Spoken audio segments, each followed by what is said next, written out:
I had a breakdown. I was drinking a lot. I was in an awful lot of debt. My house was repossessed. And then, of course, technically I was homeless. We had a real issue in Doncaster around access. We were getting complaints from our patients who were evidently not able to get into treatment quickly. Our GPs were very frustrated because they couldn't access any services at that particular point in time. And I was approached by Rotherham Doncaster Southern Mental Health Trust, who had a very good idea about a new pathway concept that they wanted to trial in Doncaster, which was talking shop.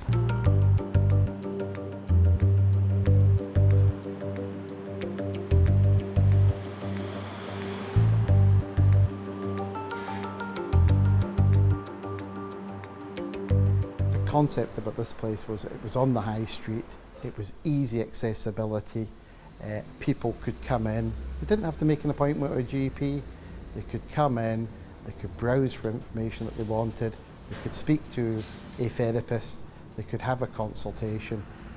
It just makes it really easy.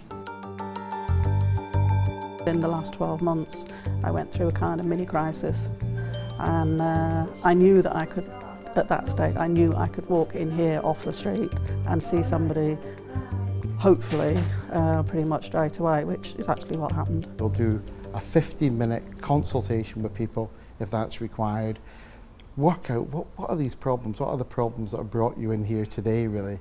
And from there we can signpost, support, and link in with other services that might be appropriate for them. The fact that this place is on the high street and it doesn't say, we are here for people with mental illness, it's not emblazoned across the front of the shop, that makes a huge difference. Because anybody seeing you walk in the door, they don't know what you've come in for.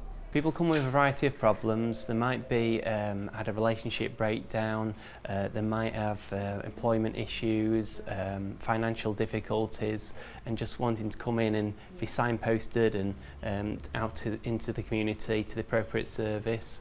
People might come in quite distressed.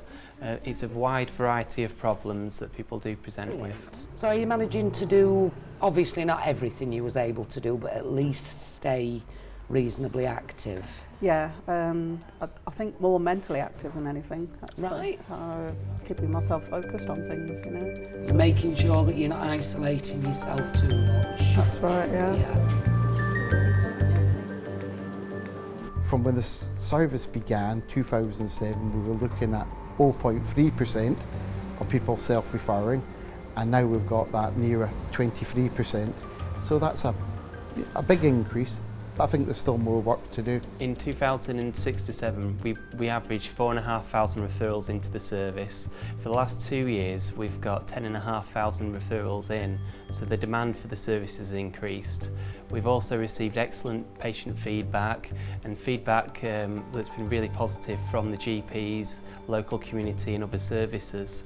As a model and as approach, it's a really collaborative approach in terms of working with the third sector, working with the key stakeholders. It's improved access for all our patients in Doncaster, so I think it encompasses all the key principles of the mental health task force, and you can actually see it working in this environment. I can honestly say it is the best thing that ever happened to me, coming here. The talking shop, if it wasn't here, I don't know where I'd be. I really don't.